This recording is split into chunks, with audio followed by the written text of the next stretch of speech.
got it. Did you rent that from like, the library? Or? I rented it from my dad. Ah, nice camera. Let's see, I guess. We won't try to take up too much of your time. Let's see, am I in the way? I'm done with the gym, so. Yes, he just texted me. I asked if she was, where she was, and she said, I'm walking now. Where is it by? I wish I could Well, answer that. I It's can make the Torsi big wait. building. Yeah, no. Yeah, see, Behind the wellness center. Up to You guys got like the little sign that's on this side that says Eye Institute. So I asked the guy when I was parking. He said, "Oh, it's next to the wellness building." I said, "Oh, okay." And so I walked back this way, and then you said like it has two fronts. Yeah. And I was gonna come that way. I said, "Well, I'll just go this way." And you said second floor, so that's why the elevator was right there when I came in. So yeah, I was So like, funny. okay.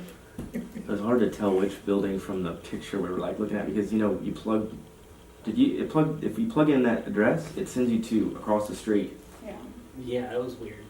like That's 0.3 miles I'm glad I away. got here super Oh, early. it told me this like when I was driving. It told me like right like your destination is the building on the right. What do you? Which one do you use? What maps thing do you It use? was Google. See, I use like the maps that's on the iPhone, Same. and that one's wrong. Yeah, I used Google and it said your destination is on the right. And I was like, oh okay. Thank goodness. Well, it's That's most like important for you to have an easy time Patient getting parking. here. I was like, well, I don't think I can park there. But yeah, So- here's for your parking. Thank you. Oh, I don't know no, how that's, much it is. that's all right. You good? It's just $5. Well, I got $5 here. John, you want to start us or?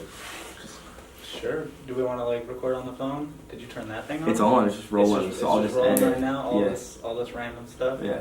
I just ended Awesome. Cool. There's no, this, you know, the first question might not be the first question to ask, so just, I mean, Yeah, just, I don't know. I'm gonna freestyle mostly. I guess first we kind of want to get like general information about your work setting. Mm-hmm. Kind of like company culture, maybe. I guess we can start there. Like, how did you put it exactly? I just said, what is the company culture like? Yeah. at Do you? Manger? Is it more like an inpatient, outpatient? Like, what is the main kind of? Well, Manger actually we do both. Mm-hmm. At our main campus, we have inpatient, primarily inpatient, and then we've since added on outpatient offices, and so we have outpatient, and then we have a separate campus where we have outpatient also, and we also have what is called a 360. So it's like more of a what we call a pack, where we actually come to you out in the community. So it's your team, so comes to your house. Mm-hmm. So your psychiatrist, your social worker, if you have eating or addiction problems, you know, a nurse, so it'll help you with your meds, along with the MD. So they will come to you.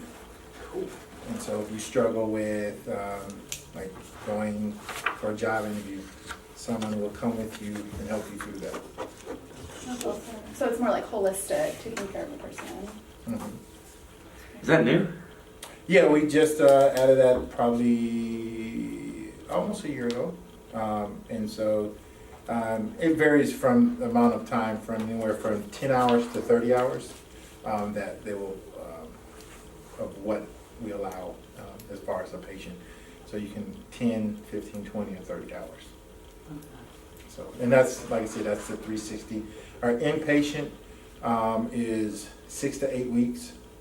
Again, you have a team, consists of psychiatrists, psychologists, social worker, and depending on what other issues that may have brought you there, if you have substance abuse issues, then you have an addictions counselor.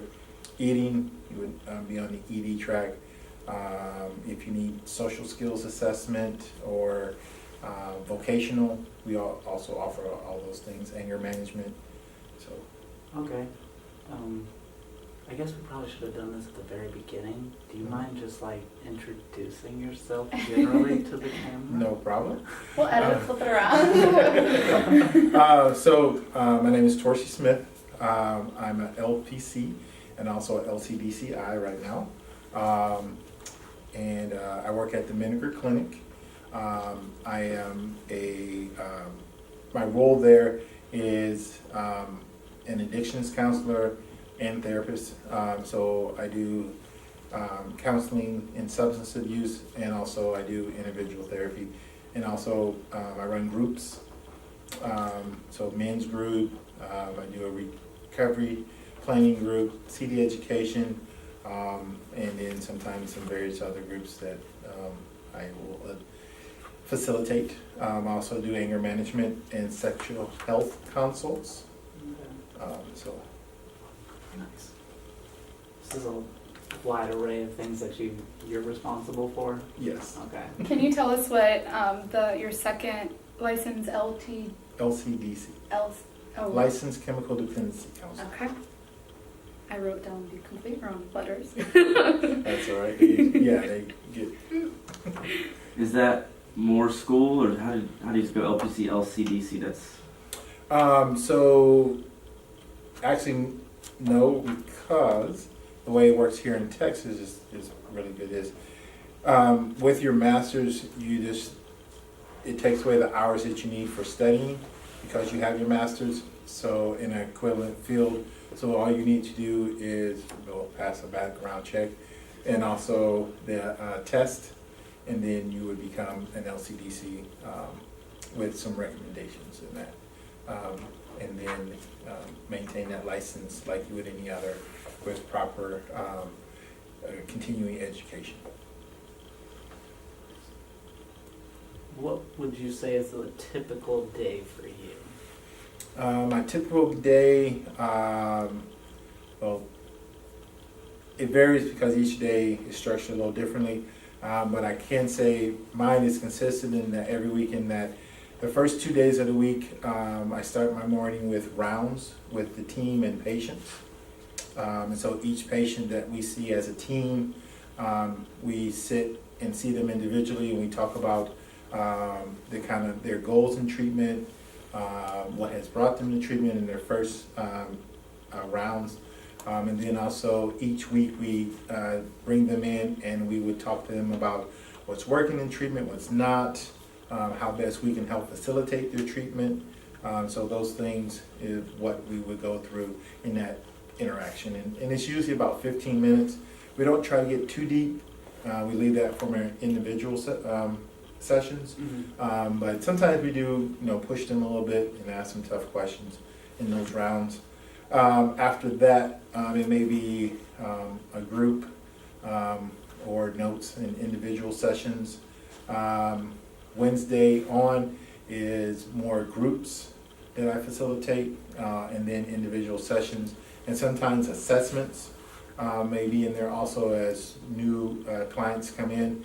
I'll have an assessment for them to determine and look at their past substance use and history, and then from there give a diagnosis of their substance abuse history.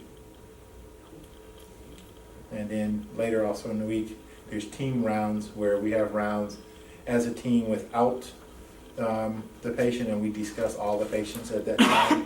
So what's going on in their treatment. And that is really good because it brings all the members together. So we look at family work. So social will talk about what's going on in family work. I will talk about what's going on in CD work, with how they're attending groups or not attending groups, how they're participating or lack thereof, and then also how they are in the milieu, and so what's their behavior like. And it's really nice because each person can get a different interaction, and so we can see where sometimes they may be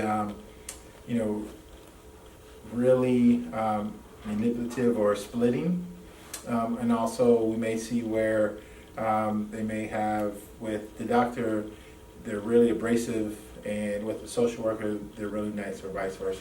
So you can see different aspects what brought them to treatment start to play out. And so it helps us in diagnosis and also what areas really need to be focused on. Okay. Do you, oh gosh, what was I gonna say?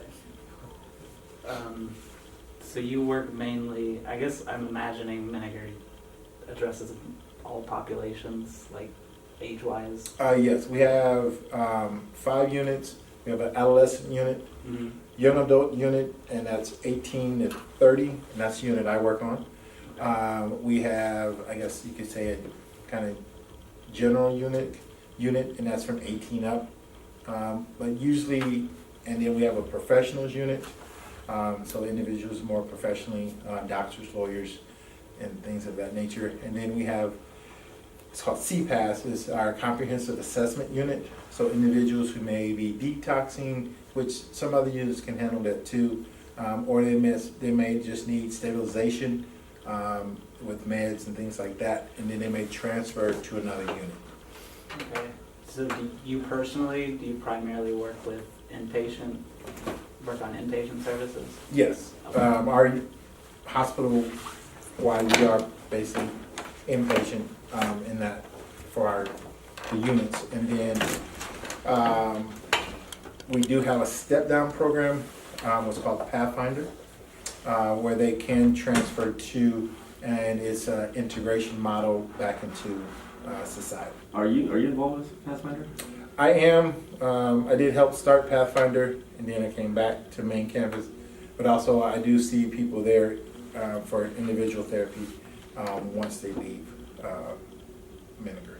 Okay. How does that work contractually? Like, you're paid by Miniger, but like the individual So I'm like, therapy with yeah. the people leaving. So I'm kind of like a contractor. Okay. So even though I still work but Pathfinder is part of Miniger, but yet it's separate. Good. So you can bill separately. Mm-hmm. Starting Yes. there. Mm-hmm.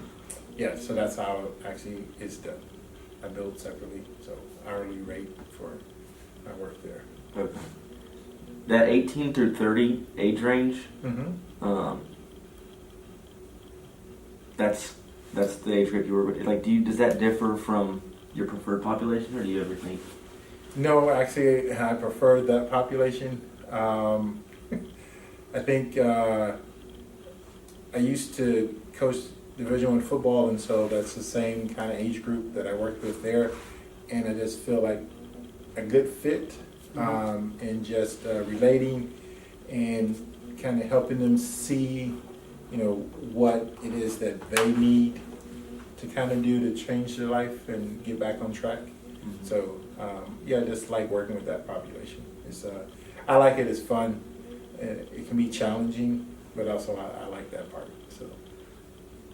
This might be too personal, but is there why did you choose why is your gifting in addiction, substance abuse, like all the things you work with, did you have a history with it, but like what made you think that was the population and the client demographic that you wanted to target, Because we see a lot, like me, like that was part of my history, so that's actually the age group, that I want to work with too. It really didn't really have anything to do with addiction. It's still the population, and it just so happens that my mentor at Miniger, he's a licensed clinical social worker, but also does addiction. And while I was at Pathfinder working with him, he actually just did that. You should do this. And so I looked into it and said, yeah, I like doing this. And so as I was finishing up my LPC, also he said, why don't you do your licensed chemical dependency also? And so I actually ended up doing both at the same time and moving in that direction. So I just always wanted to work with the population, and working with the substance, you still are looking at, you don't just look at the substance, you look at the whole picture of the individual, and a lot of times there's the depression and the anxiety and trauma and other major factors that goes into, you know, I don't worry about the chicken before the egg. I look at the whole person when helping them, and so it's more of, like I said, individual therapy session that we're tackling everything that has brought them to treatment. Because if you don't, if you only treat one aspect, then the other one actually will most likely get worse, and they'll be right back. And a lot of times, people who just go to rehab and just focus on that, but don't focus on what's making them depressed, what makes them anxious, end up relapsing because they haven't dealt with that part. And a lot of times when they come to us, because we do both at the same time, they feel like they have a better grasp of, as we call it, their core issues. And that's what has been keeping them stuck in life. What kind of caseload do you have? That can vary. Well, typically, I'm on 2 teams, so my caseload usually is around like 6 is kind of the lowest it really gets, to 10 to 12, sometimes 14 in the past. But usually it's around 8 to 10, because we stay pretty full. We have about 74 to 78% of the young individuals that come to Compass have dual diagnosis. So they have a mental health issue and a substance issue going on for them at the same time. How do you deal with resistance from patients? Like, do you work with both voluntary and involuntary patients? Well, everyone has to be voluntary. Well, that's kind of like a trick question. Yeah. Oh, I know. I work in psychiatric care, so yeah, I kind of know that. So in order to come to Menninger, everyone is voluntary, so you have to sign yourself in.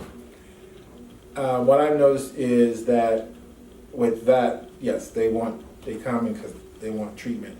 Sometimes parents, in our case, parents are kind of like, you're going to treatment or else we're cutting you off. But also with that, no one really says, I want to keep my depression. Yeah. I love my anxiety, being very high and unmanageable. No, they really want the help. Sometimes they don't necessarily want to stop smoking marijuana or drinking. That's where you see the most resistance. Mm-hmm. And so, some people are stuck in being in that sick role, so helping them work through that part sometimes also. What I notice is, what I do is I try to meet them where they're at. And so, depending on their history of use, and I will point out how it has impacted them. And looking at that, what makes most sense? Now, some are really stuck on wanting to go back and use. And so what I do is, from that point, I will work with what's called harm reduction. And depending on the substances, I will take a hard line. So opiates, benzos, things like that, I take a hard line. It's not something you really should go back to because we know you can die.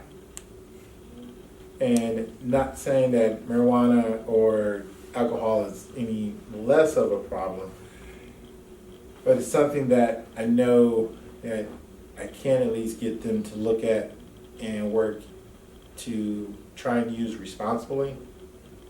And then in harm reduction, we look at frequency, duration, and intensity of use. And from that, then, I would ask, what's your purpose of wanting to use again? And make them really think about what is it? And then how are you going to use it? So we come up with parameters around that. So should you be using it if you're angry, upset, hungry, tired? No. So looking at those different things and asking those questions helps them start to, and I have them really write this up, is they're looking and examining what and why they want to use and in what ways. So as you do that, they really start to take ownership of writing that in. And when we move forward, when we write it up, and spell it out, and they have to present this to other people. And then if they're still gonna be in treatment, then we have a, excuse me, I'm drawing a blank on the word I want to Sorry, a lot of interruptions here. Yeah, sorry. No, no, no, no. We're all here now. This is Yessie. Hello. There's no use. So in that period, and what I say is at least a year, because if you're, as you're still working on you don't want mood altering drugs to alter your mood state when you're trying to figure yourself out and, still working on yourself. So we look at, okay, if you're still in treatment, so if you go to step down after Miniger, you still should be no use. Okay. Then if you're going back to school, I would still say no use. Okay. Once you completed that, all right, you apply for a job, you get the job, I would say still, when should you actually introduce substances back into your life? And so looking at that, well, I wouldn't do it if I was just starting a new job. So wait till you're established and everything, and then let's make it, and if you still have treatment providers, let's make an informed decision. Is this the right time to start? And then going back to the frequency, duration, and intensity of use, what does that look like? So if it's alcohol per se, that's 1 or 2 times per week. That's probably a max of 3 drinks over a 3